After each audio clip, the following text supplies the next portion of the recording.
Bienvenue à vous. Welcome to our Tour de France tasting. Thank you everybody for joining us. My name is Mark.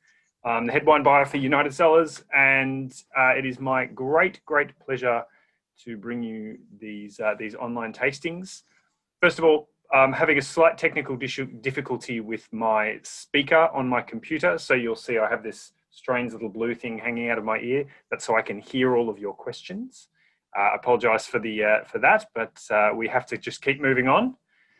It is fantastic to join you on the week 1 of our 4-week course. Very exciting. We had such a great time on our 4-week Italy course, and I think we're going to have even more fun on this French wine course. It's going to be absolutely great. We've got some fantastic wines. We've got some great places we're visiting. We're not just going to the classic places. We're also going to go a little bit off the beaten track, and we've got some fantastic guests to talk us through the wines as well. So with that in mind, very glad to welcome back our good friend Alistair Cooper, Master of Wine from the UK, calling in. Good morning, good evening, good morning, everyone. I hope you're all well. Good to see familiar faces. Brilliant. Thank you, Ali. Great to have you, mate, as always. And also our special guest for this evening is Mr. Patrick Walsh. He's still on mute, I'm afraid, mate. There we go. Unmute. Hi everyone. Good to be here. There we go. We've got him. Good to have you, Patrick. Now, Patrick is the specialist importer of the Chablis that we'll be drinking this evening, and he knows the family very well, so he'll be talking us through that final wine. The first wines up. First of all, I'm going to get you guys to pour your glasses first, and then I'm going to hand over to Luke, who's just going to give you the basics of what we'll be doing this evening. So if you can, if possible, if you've got at least 2 glasses, I would strongly encourage you to have the first 2 champagnes popped and poured. Worst case scenario is you just have the Jacquinot poured, and then we can move on to the Drapier and then come back to it. But I'd really love to see these 2 wines side by side so you can compare and contrast them, because they are quite a different style, and we're going to be talking quite a lot about the differences in style and how unique that is. So, but before we get into the wines, I'm just going to hand over to Luke. Fantastic. Welcome, everybody. Great to see so many familiar faces and a few new ones. The first thing that I'll mention is that we are changing things up a little bit. If people are used to the Wheel of Wine, we've still got it going at the end of the night, but we're going to be doing something a little bit different for the 4-week tour. So rather than texting in with your favorite wine, what we're going to do is put 2 questions between each wine that we're serving. So whilst you're pouring wine number 2, we're going to launch the quiz. Now what we need you to do is text your name, on the first text your email so we can register you, and then your answer, and then that gets you into the draw. So an incorrect answer, as you can see, gets you 1 entry. However, a correct answer gets you 3 entries. So if you're correct, you've got a pretty big chance to win. Obviously, you've got a potential 6 chances to win at the end of the night. And then at the end of the 4 weeks, we're going to have a leaderboard, and the winner, the brain box, gets a bonus prize, which is quite exciting. Just a few other bits. If you're interested in commenting, we'd love to hear you. We want it to be as engaging and interactive as possible, so please unmute anytime. If not, we've got the comments box there for your questions and your tasting notes. Always love to hear them. We're also streaming live on Facebook, so as I said in past tastings, please do share the link to friends and family if they would be interested. Jane is manning the Facebook, and we'll get any comments answered from there. So yeah, great to have everybody on board. Fantastic. Thank you so much, Luke. Now, so let's get into, first and foremost, we're going to, just one thing that I'll add on to what Luke was saying. So what we'll do is we'll add up all of your scores, and at the start of every week, we'll show the leaderboard so you can see where you are in the standings. We're going to make this a bit of a competition. So I must also add, Ali, you're banned. Sorry, his face. Well, I've seen the questions, and I'm quite glad I'm banned, actually. This is not going to be a walk in the park. Definitely not. No. So we do want to kind of keep those brains turning while we drink our wines. So first of all, I thought I'd just, obviously, the Tour de France, for those of you who are or may not be interested, the Tour de France kicks off this Saturday. So it couldn't be a more perfect time for us to be doing our own little Venice Tour de France. So the route that they'll be taking is a little bit different to what we'll be doing. But I thought I'd just show this as a cheeky little side thing. So we're not doing any exercise on our one, but we're still going to be seeing some fantastic parts of France. So this is the map. I'm just going to go through the basics of France, and we'll cover each region a lot more closely. But I just thought I'd give you a bit of a brief overall picture of France as a winemaking country. And this picture here shows very, very, very well more of the details about where the regions of France are. So as you'll see, for those of you who joined us for Italy, what I thought was really, really interesting is when you saw the map of Italy and all of the regions of Italy, Italy is almost entirely covered with vineyards. It really is very, very densely covered. Almost every part of every region in Italy is covered in vines. There's vines grown everywhere in people's backyards and in really, really commercial, large vineyards, machine harvested vineyards. France is quite different, despite it being it's always in the top 3 every year of the most productive countries of winemaking in the world. You see here, there's a lot of white. There's a lot of regions where they don't make wine. So what that means is that there is a lot of density within, especially in some of the regions, there's a huge amount of density, and there are regions that are really, really, really focused on making wine. So I just thought that was an interesting place for us to start. And I'm just going to give you here, so the absolute basics of France, so we know where we're going to build on top of. So obviously the Romans brought the vine to Gaul from Italy. And but however, it was very much the church that expanded and kind of fortified the position of wine within France, within Gaul, as it was called then historically. So the church in almost everywhere of France, except for the exception of obviously Bordeaux, where the traders made the industry there, the church basically made wine for the sacrament, and it was there were certain families of monks, or certain types of monks that would use grow vines as it was basically their only trading opportunities, the way that they could kind of trade with villagers to get food and to kind of stay alive. So it became that there's many examples throughout France of places where you've got a church, and I mean this picture is quite perfect in showing that. You've got a church, and then behind the church or near the church, surrounding the church, there will be thick vineyards.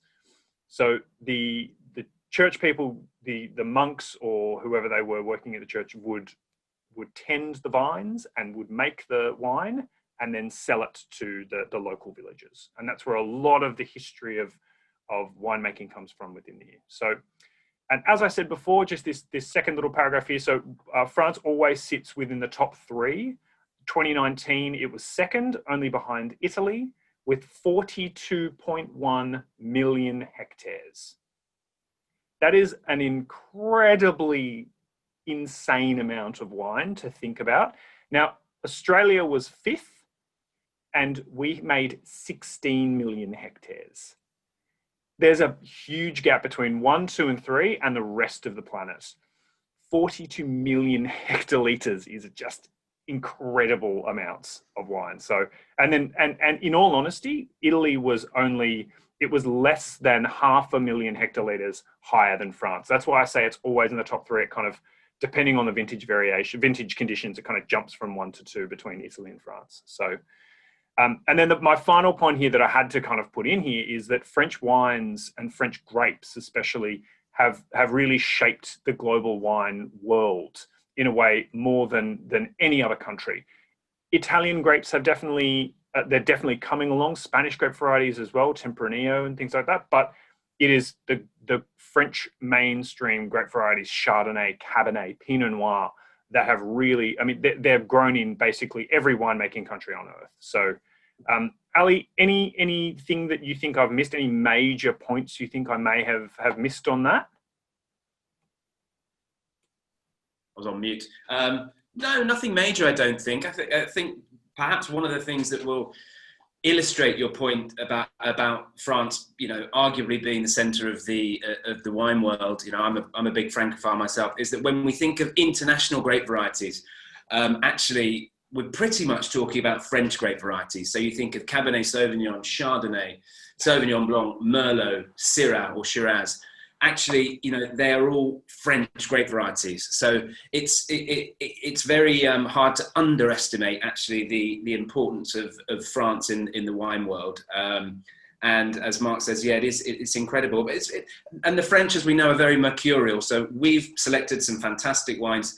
But the French, when they do things well, they do them incredibly well. And when they don't always put their mind to it, it's as I say, a bit like the French rugby team as well. They can be brilliant and they can be average, and their football team. But that's what makes the French so wonderful. Mercurial indeed, yes. Yeah, absolutely. Thank you, mate. So I'm just going to focus in. So obviously we are going to be focusing this evening on the north. I've cut up our tastings, our 4 tastings very simply into north, east, south, and west. So this week 1, we're covering the north, which is obviously just up here. And more specifically, this is kind of like a Google image of where we're heading to. So you've got Paris, the capital, obviously. And then we're going to this area here first, which is Reims and Epernay, around the Champagne region. And then we're just going to go down the road to around here to Chablis later on. So we're staying kind of relatively far north. These are some of the northernmost wine regions within France. Obviously not the most northerly wine regions in Europe. You've got Germany up here, but they are very, very, very north. So we are going to move on to, so first we're going to talk about Champagne-Jacquinot. And I'll just say a few words about that, but I'm going to actually put my screen over to Luke. So I'm going to get Luke to take over the screen to give us the Google image, just to show us kind of the topography of where we are. Okay. And I'll just say a few words about Champagne-Jacquinot. So Champagne-Jacquinot is a producer that is very, very close to my heart. It was one of the first producers we started working with from Europe ever. Not just Champagne, but ever. We've been working with these guys for 10 years now, and we're the sole importer into Australia. Jean-Manuel Jacquinot is the winemaker, and he is a fantastic individual. Every time we go to Champagne, back when we could go to overseas places, Jean-Manuel puts us up in his own house every time we go there.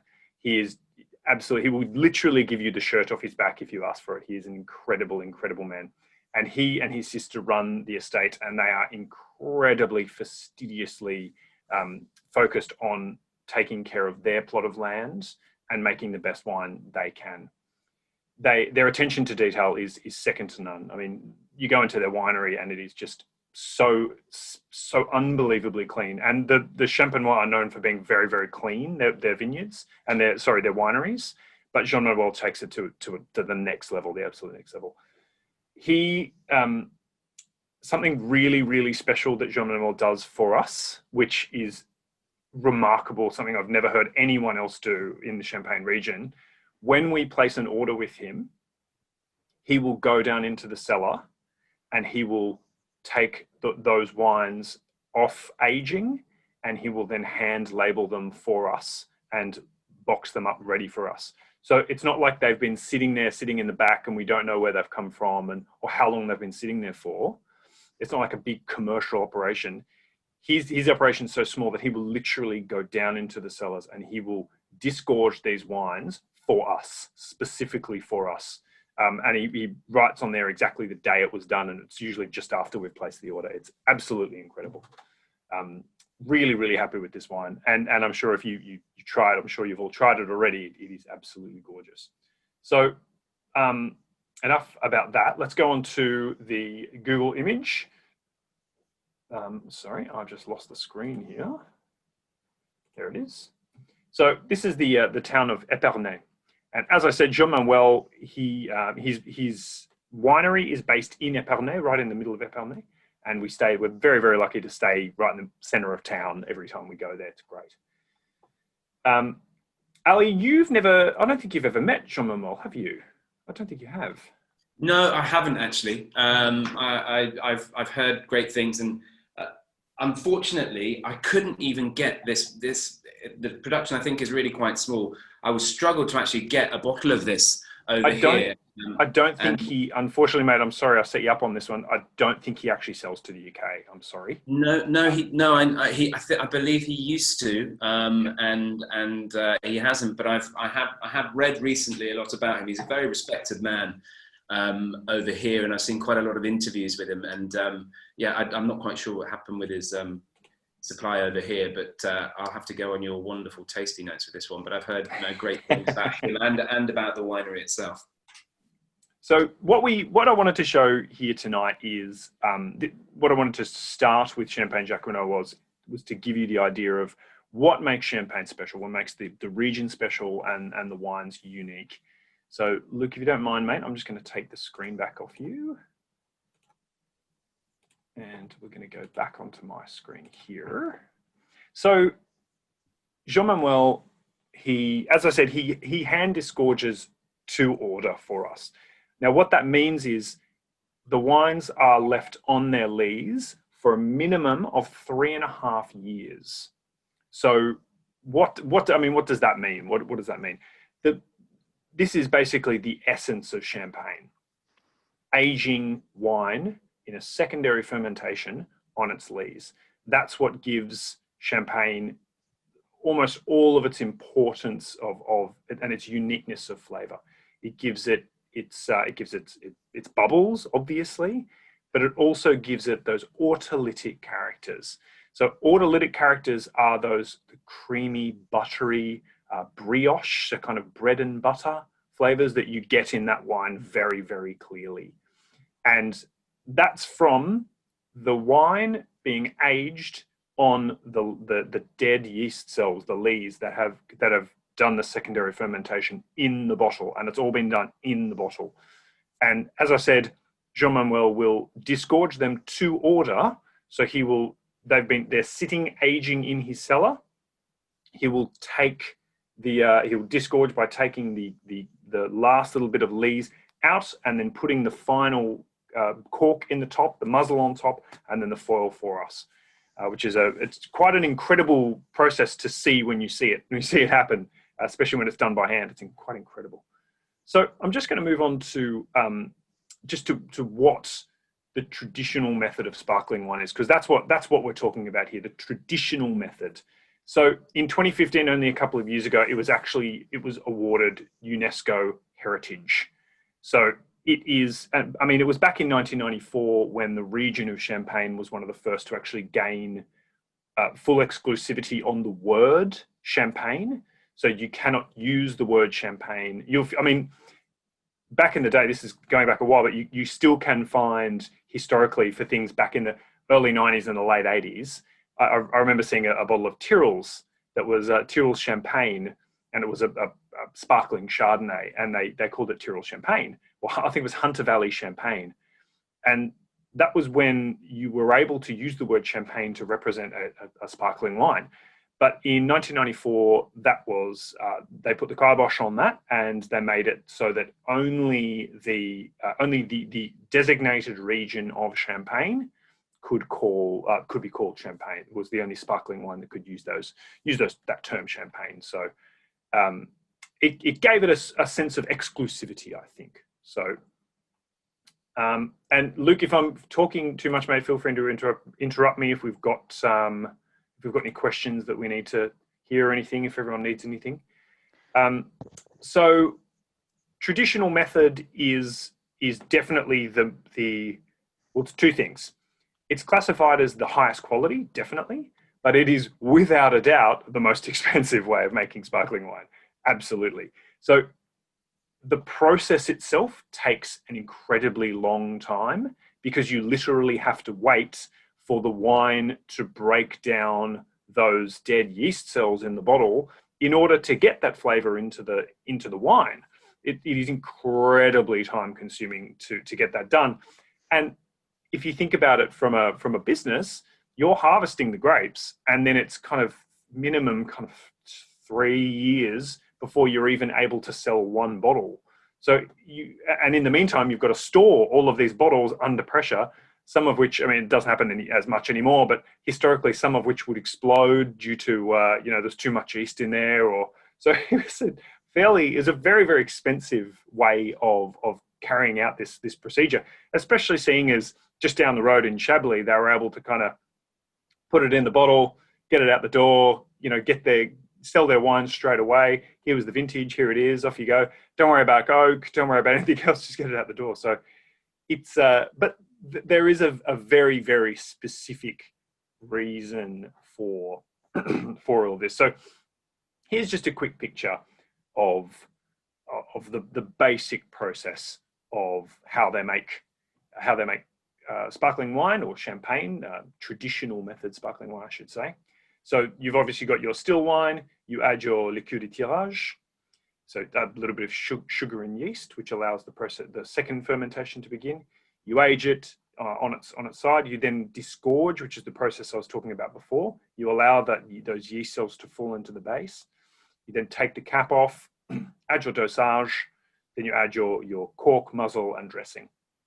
Now, dosage is something that we're going to dig into a little bit more with the next wine we're going to talk about. So, but Ali, I was just going to ask you a couple of questions because, I mean, sure. One thing that always not confused me, but one thing that always I would always question was, why would you go to this? Why would you go to so much effort to make these wines? What's your opinion on that? Because it's so expensive and it's so time consuming.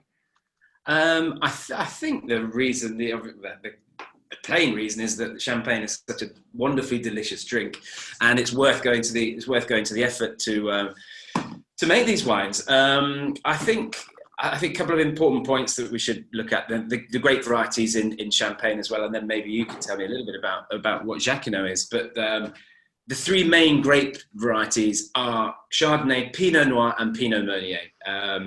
And I'm not sure, you've got different areas within Champagne that specialise in each grape. You've got the Côte de Blanc, which is key for Chardonnays. You've got the Vallée de la Marne, which is sort of north of, which is big for Pinot Meunier, I think. You've got Montagne de Reims, which is big for Pinot Noir. So you get different areas that give different qualities to the wine. And one of the key things that we need to talk about with Champagne is blending different grapes from different areas. And why did Champagne arise? Essentially, it's because we're in a very northern marginal climate there. They have to blend because there's so many cold years where grapes perhaps wouldn't ripen. So the key thing with Champagne is blending grapes from different years and creating, I think what we're having now is what they call a non-vintage. This is non-vintage, isn't it, the Jacquinot? Correct, yes. Yeah, this is a non-vintage. Yeah. So nearly all of the Champagne that we drink is blended from different years to create, it's quite different. Normally we will drink in the rest of the world these vintage wines, and vintage means just from one particular year.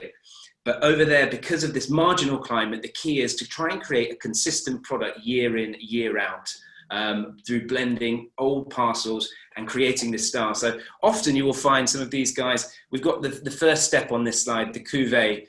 They'll have all their still wines. They'll then be blending from hundreds, if not thousands, of different pockets of wine over the years to try and create a consistent product. So it is time consuming, it is expensive, but the answer to your question really is, why do they go to such lengths to do it? Because it's a very complex blending process and technical process, but in the end, Champagne is arguably the world's greatest drink. So it's worth all the effort, I think. That's well said, mate. And one thing that I might add a little full stop on the end of that before we move on to our second wine here is, people often ask me that, what makes Champagne special. And for me personally, this is just my opinion. This is just my opinion. I'll put that proviso on that early.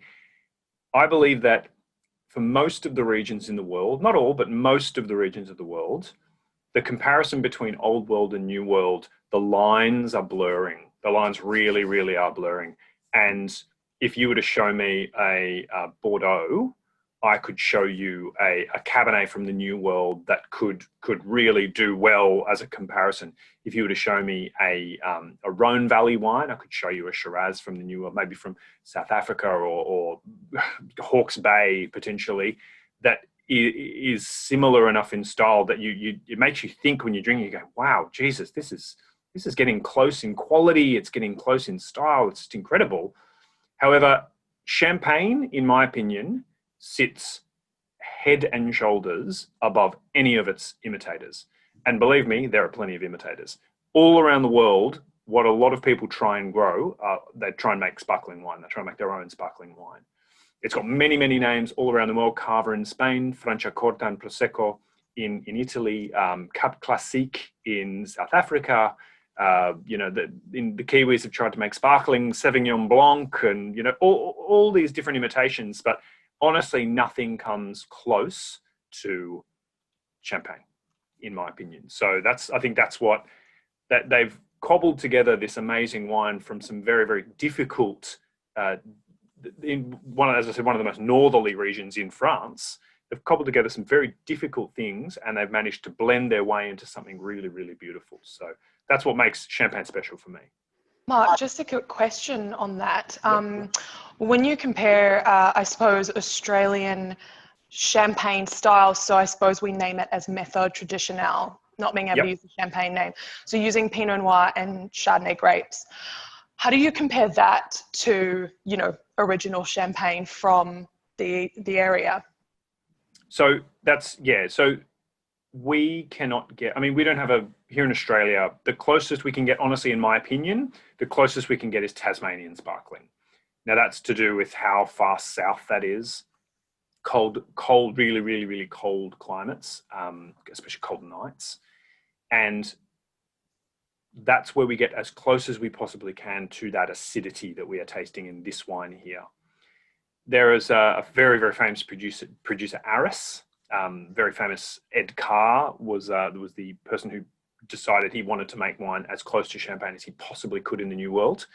And I tell you what, he gets quite close, but you're paying more than a lot of entry level champagne prices to get to it. It's a lot of his late disgorged is kind of $130, $140 a bottle, and you can get a good vintage champagne for that price. So it's comparable in style, but it's also comparable in price. So you're kind of thinking, what would I prefer? So but the issue is the climate. It's just northern France is just so cold, and the summers are so short as well. It's over in the blink of an eye.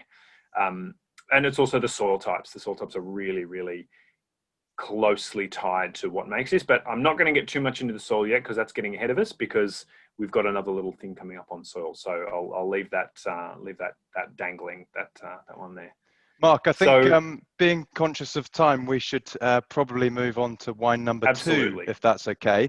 And whilst everybody is pouring that, we've got a little text-in quiz to get you interested. So the question with regards to champagne is, which champagne was mentioned in the 007 books Casino Royale, Moonraker, On Her Majesty's Secret Service and Goldfinger, but its last screen appearance was in With Russia With Love in 1963. So it's a four choices that you have there: Taittinger, Bollinger, Paul Roger and Krug. We're going to time this for about a minute, so get your answers in. As I said, any answer gets an entry into the Wheel of Wine. Incorrect gets one entry. If you're correct, you get 3 entries. So it's worth having a go. I'm watching as well for people that might be Googling. I'm watching. I can see Stephen gets a little bit suspicious. That's why we're going to keep it to a minute, exactly. I don't know. You got 10 seconds to go. Here we go, yeah. And guys, just make sure you're sending in the answer number 1, 2, 3, or 4, not the full name of the champagne. Yeah. Just saves you a bit of time as well, to be honest. Yeah, exactly right. Gets your answer in quicker. I'm quite sure. Yeah, that's great. So, and for those of you who have finished, we are going to move on to our next wine, if you haven't already, which is the Champagne Drapier. So I'll just give you another 10 seconds to get that in. SMS your answer, 1, 2, 3, or 4. Which champagne was mentioned in the 007 books? Casino Royale, Moonraker, On Her Majesty's Secret Service, and Goldfinger. However, its last screen appearance was in From Russia with Love, with good old in 1963. That's a tricky question, actually. Sean Oh, Connery. you can't make them too easy, Ali. Oh, mate. So I think you need to be a wine expert to get that right. But I don't know. we'll call that time. So it was Taittinger. Of course, everybody knows Champagne Bollinger with their association to James Bond, which dates back now for about 40 years, I think. But yes, Champagne Taittinger was featured in the books previously to the screen appearance there. So hope you got it right. We'll be looking and tallying up. Couple of trick questions in here, guys and girls. Just be aware. Okay, so we're now going to move on to Champagne Drapier. Now, this is another producer we've been working quite closely with for about 7 years now. And the reason I wanted to put this wine into the tasting lineup is because it's a similar style in the way that it's the grape. Obviously, it's the same region, but it's very, very similar grape varieties as well. I should have mentioned this before you did ask me, Ali. The Jacquinot is an almost exact 50-50 blend of Chardonnay and Pinot Noir. There's no Meunier in there at all. And the Drapier, Champagne Drapier, has a little bit more Pinot Noir in it, but it's about 60-40 Pinot Noir and Chardonnay. Okay. So very, very similar makeup. Obviously a very, very similar region. However, we have a very, very different style of wine here, where we're talking about a Brut Nature. So if you haven't already poured it and had a glass, why don't you have a glass and have a taste? And it has a very, very distinctive finish to it. It finishes incredibly dry, and I often get asked. It's one of those questions you get asked by people who aren't who are kind of starting out in wine. It's like, how can a liquid be dry? How can wine be dry? And I give them a Brut Nature champagne, and then they say, right, I understand. That's what dry means. Very good. Now I've got a question for you, Mark. So I've got my Drapier Brut Nature here, the best way to start a day, the breakfast of champions. But my label says, I don't know if you can see it, sans ajout de soufre. So this has got written across, it's the same wine, it's Pinot Noir Brut Nature, looks like the same bottle you've got here, but mine says with no sulfur added. Does yours say the same? So the ones that we have now do not. However, the next shipment we will be receiving will have that on it. Okay, so I'm ahead. You guys obviously, in the UK, you guys obviously get it a lot sooner than we do, yeah. So we're often quite ahead of you guys. Yeah, thank you. Especially COVID infections. So, Ali, do you want to just run through what that means, mate? Yeah, so my one here, which says sans ajout de soufre, just means with no added sulfur. So as well as being Brut Nature, I think we're going to talk on the next slide a little bit about what Brut Nature means. This also has had no sulfur added, which we're not going to go heavily into sulfites at the moment because it's that's a rabbit hole, that one. Yeah, it's a bit of a rabbit hole, but they haven't added any sulfur dioxide during the wine making process at all. And sulfur dioxide actually is mainly used as a preservative or antioxidant.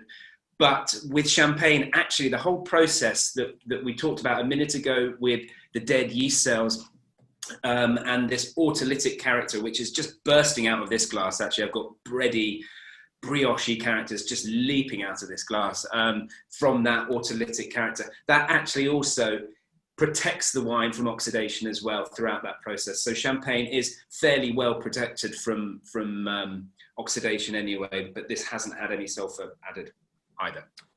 Yeah, so this, just a quick note on Champagne Drapier. They are Michel Drapier, the head of the family, and his daughter Charlene, who is kind of one of the brand ambassadors. They are very, very passionate about leaving the land in a better position than when they received it.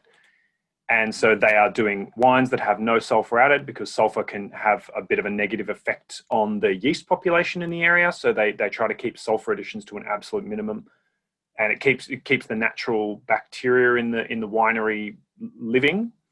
And then also they have become the first champagne house in the world to be carbon neutral. So they actually offset the shipment and production process.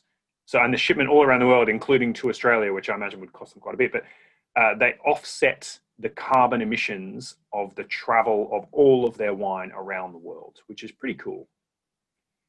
So we're onto the map here, and we're just going to travel from Épernay to Eurville, which is where Champagne Drapier are located. So a little bit further south, and a little bit southeast. We're heading here. So we've also got a little image here of a street view of where they are. So it's just a lovely little spot they're located in, and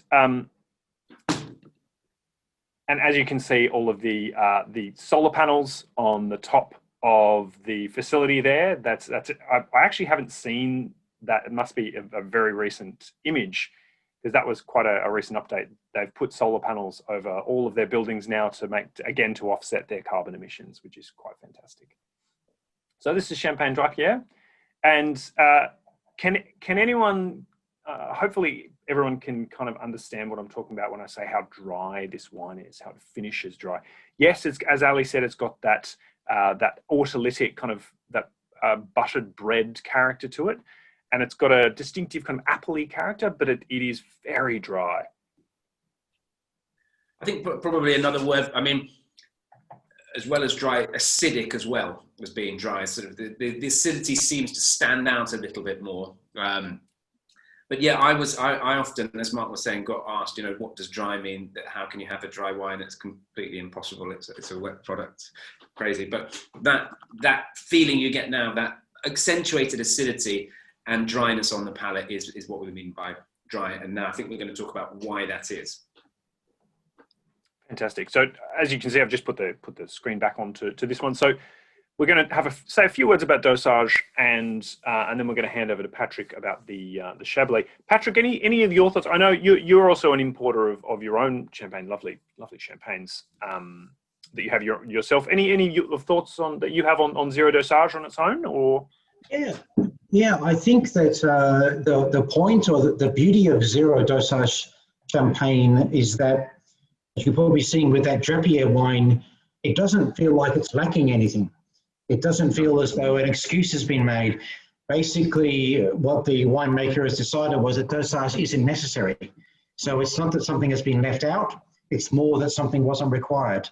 And I think that as a general comment across the whole champagne growing scene, the push is to more lower and lower dosage. And all of the sort of smaller grower producers, like you're talking about tonight, people growing their own grapes and making artisan wines that happen to be from Champagne, are looking to do so with not very much dosage, so they can have the purity of the region come through.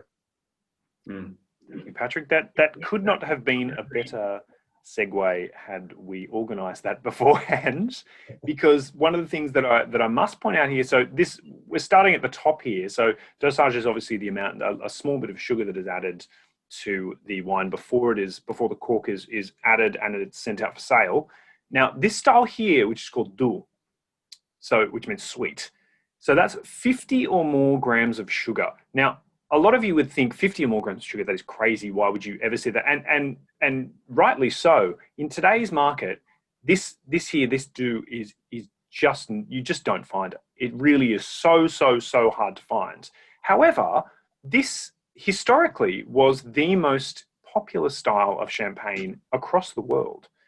It was, and I've said it here, this was the most popular style before sugar became an absolute mainstay in all of our diets. Historically, this would have been one of the only ways that a lot of people would have ever tasted sugar in its purest form, was in the champagne, and being that dry and that acidic and added with a lot of sugar, it would have just been an absolute luxury, just a complete luxury item. So I thought I had to put that 50 grams or more in there as a more as a historical picture than anything, just as a counterpoint to what Patrick said. So, and then we move into demi-sec. You do see a few demi-secs around. Demi-sec is as the popularity of sparkling Moscato rises, as does the demi-sec market. So 2012 was making a real comeback. And sometimes winemakers can use demi-sec style to cover up a few faults. The sugar tends to mask any iodium or rot in the grapes. So you won't see that in really, really top producers, but sometimes some people will sneak it through. And I'd say, Mark, with demi-sec, I urge people actually to try a little bit more demi-sec. And it's one of those strange things with slightly sweeter wines. I myself find that I don't drink them that much, but actually a good demi-sec champagne with a dessert or with some cheese is a wonderful thing. As I say, I ought to sort of listen to my own advice here, because I rarely do it, but every so often I'm given a demi-sec, if you're having a champagne pairing lunch, and it can be a wonderful style. And I'm much more, as I think sounds like Patrick is as well, of these very lean. I love these Brut Nature wines like this we're having now, but occasionally they do still have a great place, and in the wine world, I think. Patrick, I'm quite keen to just ask you, we've had a couple of comments, and I think Nick mentioned that Imperial Russia really enjoyed some of the sweeter champagnes. Obviously, you haven't been importing wine since Imperial Russia, but have you seen a change in kind of fashion and vogue? Are more people veering towards those drier styles now, or is there still a place for sweeter wines? Looks like we've lost Patrick. I don't know, Ali, if you could pick that one up. I think we've. Sorry, Patrick, we can't hear you. Patrick back? No, he's not back. I think I've just sort of said it already. I think there's been a move, certainly towards in the sort of discerning champagne consumer towards these drier styles of wine, and essentially it comes down to trying to capture in the most natural form the what's in the bottle through not adding too much sugar, to really trying to express the grape in its purest form. So I think that's what we've seen. But yeah, I still think there is a place, as I said, for these demi-sec wines. I don't think we should just poo-poo them.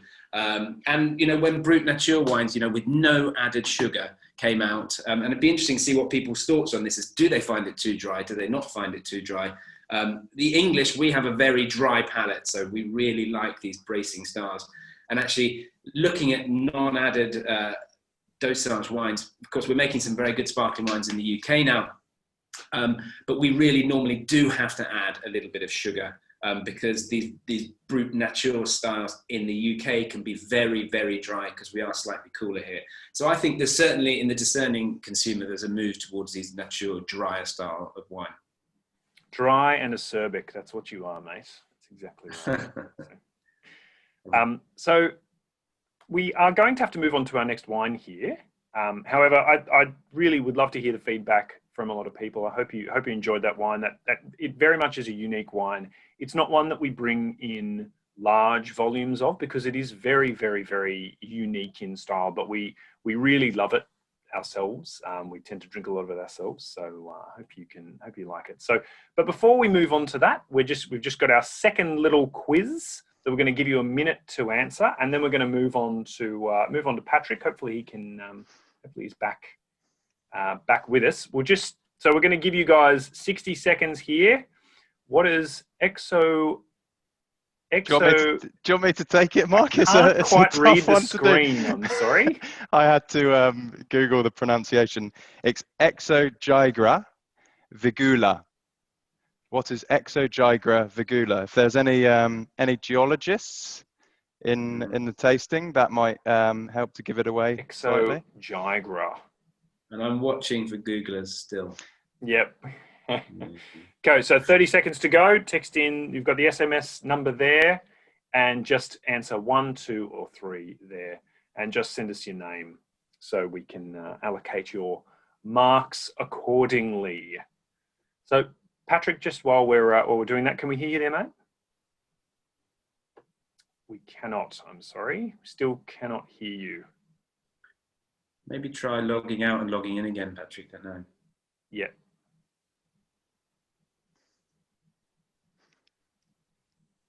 So we'll just take a few more seconds there. I'm looking at Jane. She's furiously refreshing the inbox. There's lots coming in, which is good to see. Have we had many comments actually back, Luke, on whether people, out of the two champagnes, which people prefer? Do they prefer the slightly, well, the much drier style that we're having now, or the other one? Have we had any feedback? Lots of positive feedback on both. There hasn't been much with regards to which people preferred, to be honest with you, Ali. Interesting. And See, certainly, if anyone's got comments, I'd love to hear, what style they prefer. Those, the really racy, dry style that we just tried, or the probably slightly sweeter style of the Jacqueminot. Okay, we're going to wrap this one up, ladies and gents. So, Exogygra virgea. Let's we'll draw a line under that. We're all done. Okay, good, finished. Okay, now, Luke, the answer is. So the answer is it's a small comma-shaped fossilized oyster that's found in the middle and upper layers. And here's another pronunciation that I'm probably going to mess up: Kimmeridgian. Soil. No, very good, mate. Kimmeridgian. Which I'm sure Patrick will focus on, and I'm sure Ali and Mark will, because it's pretty pivotal to Chablis. So this is why I didn't want to talk too much about the soils, because we have right here. If you would like to know what one of these Exogygra is, that's part of it right there. We've got a little picture of it right there. So that is Kimmeridgian, an image of Kimmeridgian Marl. Looks like Patrick has a real live one on his screen. Can you hear me now? Yes. We've got you. Okay, so I travel with my bag of tricks, and that is a piece of Kimmeridgian Marl, not to be confused with the soil from Champagne itself. And you see what the synergy is here. Mm. So it's a really big deal. So you often travel with a bag of rocks, do you, Patrick? I've got. I just had to move rooms because I was dropping out of internet there. But I was going to show you guys some Mosel slates, some primary rock soils from the Wachau in Austria. Yes, Ali, I actually pick up these, as probably you do yourself, whenever I'm visiting vineyards, and it's not illegal to travel back into Australia with them as long as they're free of residue. There's quite a collection. And there's no better way of explaining what the soil is. I mean, it looks like a truffle, doesn't it? It's fantastic. It looks like a white truffle, yeah. Yeah, totally. That's exactly right. It looks like a white truffle. And that's why Chablis is a very special place. And the question came up before about, why can't we make champagne in other parts of the world? And one point that we didn't talk about for obvious reasons was because of the soil. And that's really what it comes down to. If you think about where the Champagne region is, we talked about it being very far north. If you draw a line across the map, you're at the border between Canada and the USA. So you really are in cold climate country where Champagne is growing and Chablis. I mean, Chablis is an hour, 100 miles out of Paris. So it's a long way north. Okay, so Patrick, would you mind giving us a bit of a story of your domain you bring in here, Domaine Louis Michel? Yeah, absolutely. I'd love to, Mark. Thank you. Louis Michel, obviously a family-owned company, as many of the best wine producers in France are. These guys they've got some nice holdings. They've got three Grand Crus, a bunch of Premier Crus, some nice vineyards on the right parts of Chablis and Petit Chablis. But the critical thing is that they've got a lot of vineyards on the right soil. And we talked a little bit about Kimmeridgian Marl there's sort of two types of soil really in Chablis. There's the Kimmeridgian marl and also the Portlandian stone, which tends to be more on the Chablis vineyards and the Petit Chablis vineyards. But where the really good stuff is where you'll find most of the Premier Crus and certainly all of the Grand Crus. Again, drawing a parallel with Champagne, well, with Louis Michel in particular, what they did 50 years ago, they said, right, we're not going to use barrels, we're not going to use oak vats, we're not going to use wood at all in our wines anymore. We're going to use only what they call inox, stainless steel, and because they want to get the expression of this stuff into the glass. So their feeling was that rather than using oak to mask the situation, they would use stainless steel only, and using, again, with the Champagne parallel, using autolysis in tank or extended lees aging in tank, you still get a wine that's textural and mineral and fleshy and sort of rich. It's not about it being unoaked, it's about not needing oak, like we talked about with low dosage Champagne or no dosage Champagne. So I remember going back 15, 20, 25 years ago in Australia, probably in the mid-90s, early 90s, there was a big push towards unwooded Chardonnay, as if it was some sort of version of Chablis. You know, Chablis is not about the absence of oak. It's about the presence of minerality. So it's about that expression of the soil. It's about, you think about, oh my God, oysters would go well with this. Well, yes, they would, because you're drinking wine that's made from soil that's grown with oyster fossils in it. You know, so it's a pretty special place. I think it's probably fair to say, would you say, Patrick, that I think that Chablis is, well, arguably the greatest expression of a pure, of certainly in the white wine world, and exactly what Louis Michel are trying to do here, the greatest expression of a place that exists in white wine, I would say. I think so, Ali. I think obviously the obvious parallel is outside Chardonnay. So if you talk about Riesling from Germany or some things, you get this situation where you're getting the soil exactly translated into the glass. For most of white Burgundy proper, you talk about, you know, Chassagne-Montrachet, Meursault, Puligny, all those places. Most of the time, those wines are influenced a lot by oak, by winemaking nuance, by new barrels, by batonnage, by all those things.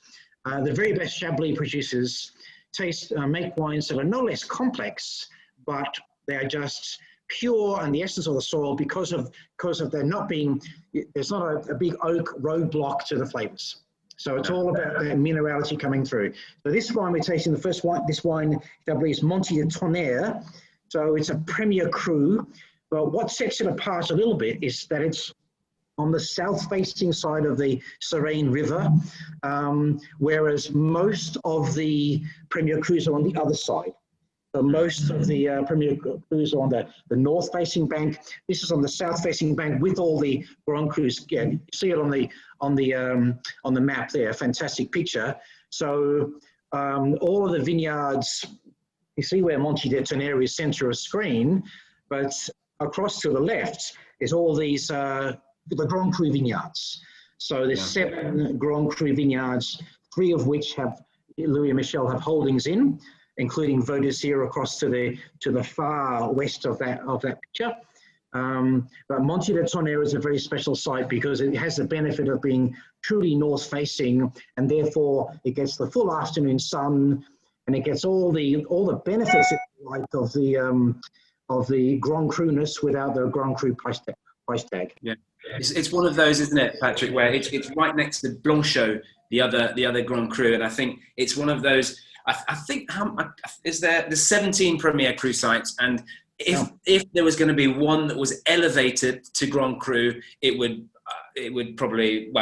definitely be Monty de Tonnerre. There has been people saying it ought to be due to its proximity to the other. I think absolutely, Ali, and I think it's fair to say that there are many producers, Louis Michel being one, obviously, where this Monty de Tonnerre would put in the shade quite a few Grand Crus from a little bit further over from winemakers who maybe aren't trying as hard. You know, if you talk about the likes of Dauvissat and Raveneau and some of the really other famous Chablis producers, I think Louis Michel have earned the right to be right in amongst that mix. The beautiful thing, and obviously you've all got a bottle there, also in screw cap. So ageability here is really as long as you are patient. I mean, 2017 was vintage that was avoided the hail, but it avoided the frost, got hit by hail. They've had a really challenging run. Chablis is a place that's very difficult to get things right. 2018 was the first vintage in quite a while where they've had sort of vaguely normal conditions. It's very frost prone, and if they're not getting hit by frost, often they're getting hit by hail. So yeah, it's pretty challenging. So to get a vintage like that, 17, where the yields were down, but the quality in 17 is really, really good. That's amazing, mate. Really appreciate it. And I think just the absolute beautiful mineral purity that I get in that wine, and we're getting a lot of feedback from a lot of people saying how stunning that is. That is such a great way to come off from champagne into this style of wine, totally unoaked, and as you said, no need for oak. As we said with the Drapier, no need for sugar. This is no need for oak. So, and if I could make the point as well, if you're buying some of this wine and you're taking it home and you're drinking it, don't feel the need to chill it down like you would a Riesling or even a Champagne or other aromatic varieties. You'll get most enjoyment out of these wines. I have a natural cellar under the house here. It's probably at about 15, 14 degrees at the moment. And that's the perfect temperature to drink these at, because you get that expressiveness, you get that openness, you get the concentration and balance, everything coming through when it's, when it's not super chilled. And that's the thing to remember as well, this is Chardonnay. Chardonnay is not meant to be chilled within an inch of its life. It's meant to have a bit of warmth, meant to open up a little bit. It's great. It helps express that power and richness, doesn't it, that this wine has? And that for me is, and you talked a little bit, I think, about the longevity of Chablis, and that is a fantastic thing about these wines. And especially for me, Monte de Tonnerre has an advantage over some of the Grand Crus because it's more approachable in its youth as well than some of the others, but still can age just incredibly well. This is a lovely, lovely, lovely wine. I'm glad that everyone gets a chance to taste this. There was a quick question online there about the vintage conditions, and just a note on that. In terms, another question popping up: how long could you age it for? Answering that second question first, you could age it for as long as you were patient. Really, I mean, there will be no exaggeration to say you could age that wine for 30, 40, or 50 years, particularly under screw cap. And Jancis Robinson, who's a good friend of United Cellars and a good friend of Al Cooper as well. Jancis designed those glasses that I think United Cellars are privy to, which I'm drinking out of.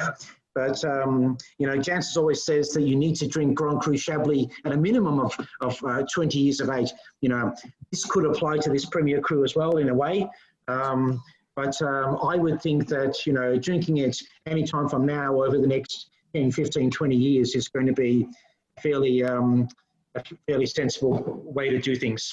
The vintage question, 17, very good year, very low yield, small quantities. They did get struck by frost, but in the end, the grapes that they did pick were fantastic. So it's one of those ones where there wasn't very much around. There'll be more of the 18s around than there were of the 17s. Amazing.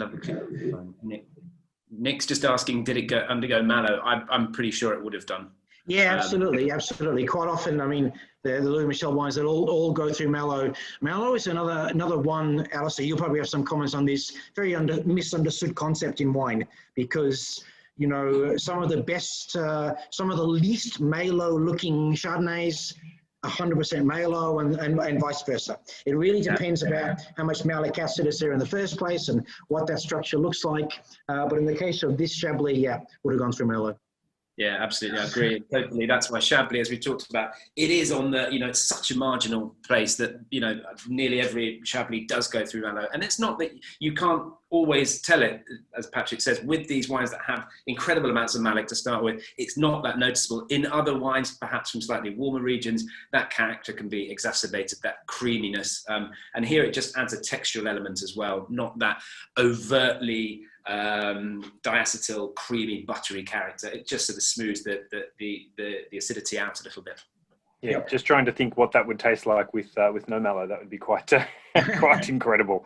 Pretty bracing, but good. Okay, so 3 absolutely stunning wines to so just my little map of Chablis there, which pales in comparison to Luke's Google image. Thank you very much for doing that, Luke. That was a great presentation. So 3 to finish us off here. That's we're 1 minute over. We're pretty close. 3 exceptional wines from the north of France. Week 1 in the bag. I think that was a great way to start us off. 3 more weeks to go. Obviously, cannot wait. You've already got your wines. You're all set to go. So try not to drink them in the interim, and if you do, we'll get you some more. I just want to say thank you so much to our special guests for this evening. Patrick, thank you so much for joining us, mate. Pleasure. Great to be here. And thank you, mate. And Ali, of course, thank you so much for dialing in. No, thank you. Great to see everyone again. I look forward to the next one. And now we will say goodbye, and we'll see you next week, team. Whoa. 1 second, Mark. Oh, 1 second, Mark. We've got what everybody's been waiting for. So I'm just going to share my screen and we'll spin the wheel of wine. Has everybody got that? Hey, look at this. We didn't spin. Everyone kept me quite busy with all of these. Jane's full-time job at the moment. Okay, so I'm going to give it a spin, and good luck, and thanks again to everybody who messaged in. Go for it, Adriana Xanadu. We should all have 4 entries in there, so.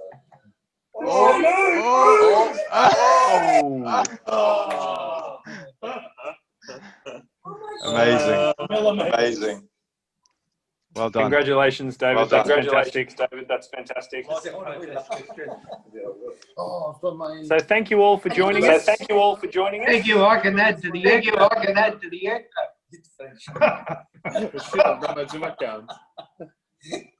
You get some extra 5% off. So, and we will we'll see you guys all next week.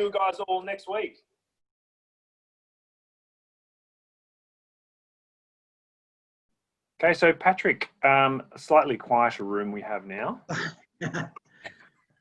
Very good. Only slightly. So now we move on to the big dog, to the Grand Cru, and 2015 vintage, no less. I was, another gratuitous plug, I was doing some research this afternoon in this book, the Francis Robinson, Hugh Johnson Wine Atlas about Chablis, just to revise some things. And it was interesting, she made the point about, all the Grand Cru vineyards, all 7 Grand Cru vineyards in Chablis, and where you'd sort of rank them. And she pegged Vaux d'Isère level with Les Clos as the 2 picks of the Grand Crus. Yeah, I hadn't read the comment before. Lou and Michelle are quite lucky. They work with Vaux d'Isère, with Les Clos, and with Grand Nuit. So they work with 3 of the 7. And this is out of 2015. So it's probably, I think it's in a really sort of sweet spot at the moment. 15 as a general rule across Europe was, well, in red and white Burgundy, I think, Ali, you would agree, pretty spectacular year for red Burgundy, a very good year for white Burgundy. It's probably a better year for Chablis than it is for white Burgundy proper. But I think those of us like to be looking at a glass of that right now,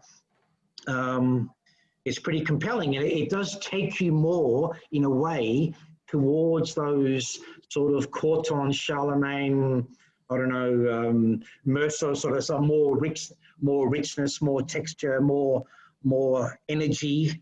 Not to say there was anything lacking from the previous wine, but yeah, it's probably essence of Chablis from a strong year, from a ripe year. See what you mean, though. Yeah, that kind of like those extra layers within there. I think if that's what you're getting at, yeah. Patrick, just a question. With Louis Michel, which Grand Cru holdings do they have apart from Vaux d'Isère? I think you mentioned they have 3. Which are the other ones? So they have Les Clos, and Vaux d'Isère, yeah. Okay. And Grenouille.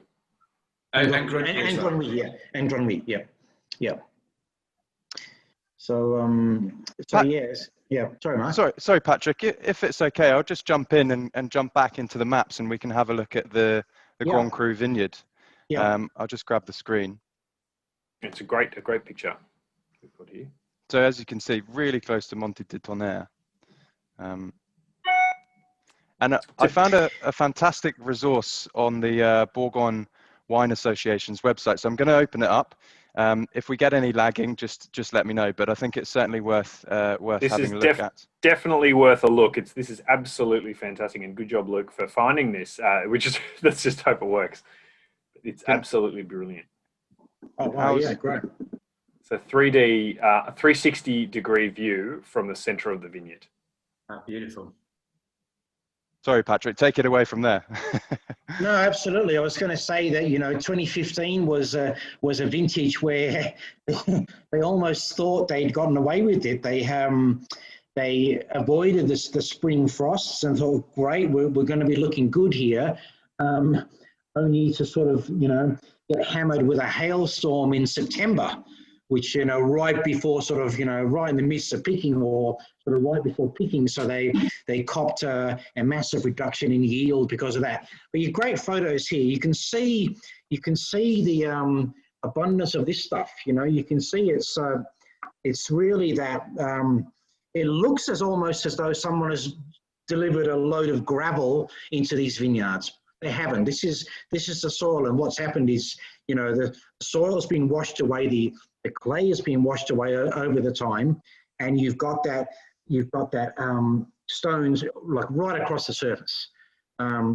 So you can imagine how if you've got grapevines growing somewhere like that, where you pick the grapes at their optimum, you press them gently, you run the juice into tank, and you let it ferment with indigenous yeast, then you're getting that real snapshot of essence of what we're seeing on screen right into the glass in front of you. So it's for me, it's one of the really exciting wine things, Grand Cru Chablis. This is a great place to visit. If you haven't been there, as I said before, you're 150 k's out of Paris. You're closer to Champagne actually than you are to Beaune in Burgundy. And it's a great place to visit, and you can actually stand on top of this Grand Cru hill, and there's a little sort of virtual little map at the top there where you can point to all the parcels, and because of the little rows and little designations, it's quite easy to pick out which is Les Clos, which is Bourgros, which is Blanchot, etc. Which is Valmour, and you'll have if you're standing on the top of that hill, you'll have Monte de Tonnerre off over your left shoulder, and the Forchaume Premier Cru on the far other end over your right shoulder. So there's it's a great part of the world. It's one of the great vineyard sites on earth, I reckon. That and standing at Le Morro in Piedmont, or standing in Villena-Sonnenau in the Mosel, or Kellerberg in the Wachau in Austria. There are some places where you just go, wow, these are pretty amazing places to grow grapes. It's funny, isn't it? It's certainly one of those places, I think, Patrick, and I think Anthony maybe asked earlier on, or someone asked, what's the difference between Australian sparkling wine and champagne, and we alluded to soils, we alluded to terroir, and of course you've got the human element as well. But I think when I sat there exactly where we were in that image before, and it's the intricacies and the minor, tiny details. You know, Vau d'Isère, they say, has a little bit more sunlight, so it's slightly less prone to frost. It has slightly different soils, which means it's lighter than the more muscular Le Clos next door. And you know, you sort of listen to these things without going to these places. You kind of think, how is that possible that a wine that's made in exactly the same way from here and something that's 400 meters that way or 800 meters that way can be so different? When you're there, sitting there, and people are saying, look how the light comes down and hits that slope, and look where this happens, and it's just a very magical place, and you don't seem to get those intricacies that are so understood. I think they do exist in other parts of the world, certainly in Australia. They will exist in other parts, but they're not as understood yet as here, as to what those minor differences are. It is a fascinating place to be. Absolutely. I mean, that Grand Cru Hill in Chablis, if that was owned by a big Australian wine company or a big South African wine company or a big French wine company for that matter, it could all be blended into one, and it would all work. It would make quite a lovely Chablis, quite a lovely Chardonnay wine, I'm sure. But you'd be missing all those little intricacies, and that's the joy of it. It is absolutely. I'm really interested in opening it up to the floor for those who have bought the wine. Peter, maybe if we can start with you. What are your thoughts on this one? So I've just asked everyone if they wanted to unmute. So because we've got a much smaller group here, so we're more than happy to have a bit of an open chat here. Well, Michelle and I love this. It's a big hit. Beautiful colour, and the trouble is, we'd like to buy a couple of these bottles and see what they're like 10 years from now, but it seems such a long way away. Patience is a virtue. Well, if 2020 has taught us anything, it is to not wait for anything, I think. It's to live in the moment, isn't it? Well, we'd love to do both. Well, I'm pretty sure we've got a good stock of that, haven't we, Patrick? They're still ready to go? Yeah, there's still that, and we've actually got subsequent vintages here as well. A bit of 16, some 2017s here. So if you like that, we'll find some Vau d'Isère for you for sure. Yep. Fantastic. And Kerry and Bruce, if you're still there, what were your thoughts? We had a 2-2 split. Oh, sure, whatever. We had a 2-2 split that I and our friend Howard liked the other Chablis style better. The things that are not always appealing to me about a Burgundy is what I'm tasting in this one, but he loves it. Okay. Yeah, good. That makes sense. Very good. All right. Well, I think so. Patrick, anything else that you wanted to talk to us about the Vau d'Isère? No, well, the Vau d'Isère is under a natural cork. They're worth noting. The Montée that's on there is under screw cap. But no, I think they're both those wines are in pretty sweet spots.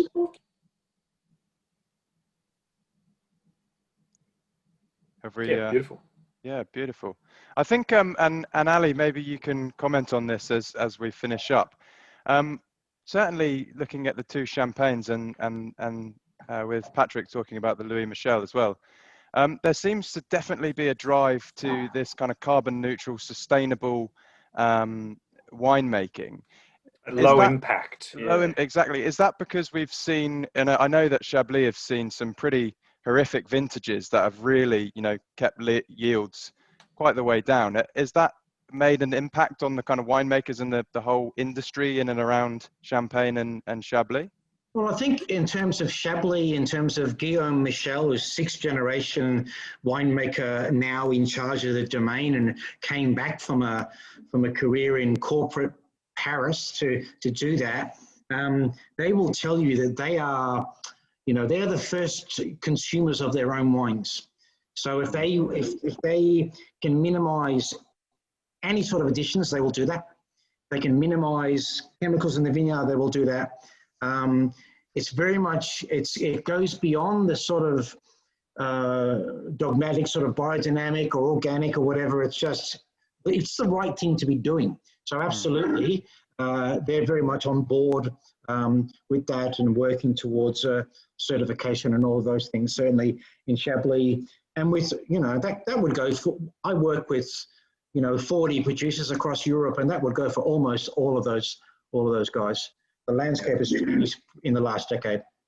I think you're absolutely right. And Patrick summed it up really nicely there. I think certainly there is a movement with producers to go towards a more sustainable, lower intervention approach to wines. And why wouldn't you? And there are certain areas where do you have to be organic? Do you have to be biodynamic? No, I kind of believe in a more pragmatic approach to all of these things, because there are times where maybe that won't be allowed, conditions won't allow you to do that. But certainly there's a move towards more sustainable,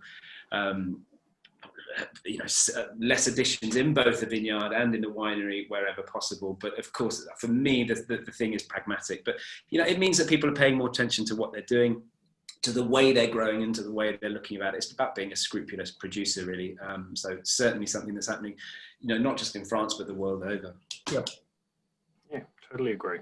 And I mean, Ali, just to put a point on that, Ali, when you and I were in Burgundy, I remember there were at least 2, I think there might have even been 3 producers that we saw this was in Burgundy, who were saying that they changed because someone got ill. And either they got a cough because there was too much sulfur being used, or they realized that the things that they were doing in the vineyard were affecting their own health directly. And they thought, well, shit, if that's going to affect us here, obviously that's going to affect people down the chain, isn't it? So that was kind of like a moment for them to just say, well, maybe we don't have to do this. So yeah. No, I think that's happened, and I know, producers in Chile as well have had the same thing, where they've had workers that they were using pesticides, they were using herbicides. There is no need to. We do not want any form of monoculture is bad, and vines are no difference. Actually, you need to have some biodiversity in the vineyard as well. It's just the sensible, logical way to go, and for health issues as well. One quick question off topic, Alistair. How's London today? London. Well, I'm outside of London, so two things to that. The end of summer is coming. But London itself, I was actually up in London yesterday. I took the day off with the kids and took them up to London. It's a funny old place at the moment. It's people. I've been up there a few times in the past few weeks judging at various competitions at Decanter and International Wine and Spirits Challenge, and it was eerily quiet. No one really were around. Yesterday I went up and there was more people around because the sales have come on in the shops. So there was a lot of people going out to the shops, and Oxford Street was kind of buzzing actually. People were out, but it's, I think only about 20% of our workforce are back in the office, and schools start next week, and none of the big firms really are expecting people to go back to work. So London, it's pretty sad actually, really, to see it, with very few international tourists, to see not so many people there, and businesses suffering. There's been an interesting government scheme over the last month to get people to go out to restaurants more. So the government's been giving up to 50% off food and non-alcoholic drinks to people going to eat out. So there's been a lot of people going to the restaurants. Yeah, it actually has been our Chancellor, one of the only politicians that's come out of this very well is our Chancellor, Rishi Sunak, who's done a really good job, actually. He's one of the only credible politicians that we have, and he's done a lot to sort of try and stimulate the economy. If you eat out on a Monday to Wednesday, 50% off, up to £10 each per person, which doesn't sound much, but actually it makes a lot of difference. So there's some good initiatives happening, but it's still it's scary, and we're waiting for a second wave really to happen here. It's going to happen, just when. So it's really funny times. When school's going back, the kids need to go back to school. You know, we've got 3 kids here, and they desperately need to get back to school. But they're For your sake as well as theirs. for everyone's sake, yeah. But even them, you know, they've been off since March, and there's a little bit of trepidation in them as well. Not because of the virus, just because they're used to being at home. They want to see their friends, but they need to get back to school because things need to start getting back to some semblance of normality. But it's still pretty eerie here, pretty weird. Yeah. All right. Well, we might wrap that up there, ladies and gents. Thank you very much for sticking around, and we really hope you enjoyed that Grand Cru there. I know I definitely did. Looking forward to seeing you all next week. And one final thank you again to Patrick for joining us tonight. Those wines are looking absolutely beautiful, mate. Thank you. Pleasure. Nice to be here. Good fun. And a good excuse to drink 2 really lovely Chablis. So what's to complain about? It's fantastic. Good thing to do on a Thursday night. Exactly. So, Definitely a good breakfast drink. yeah. So all the best to everyone here, and we will see you again next week, okay? Fantastic. Thank you, everybody. Bye-bye. Thanks all. Pleasure. Thank you. Thanks for the wines. Cheers, guys. Take care. Bye.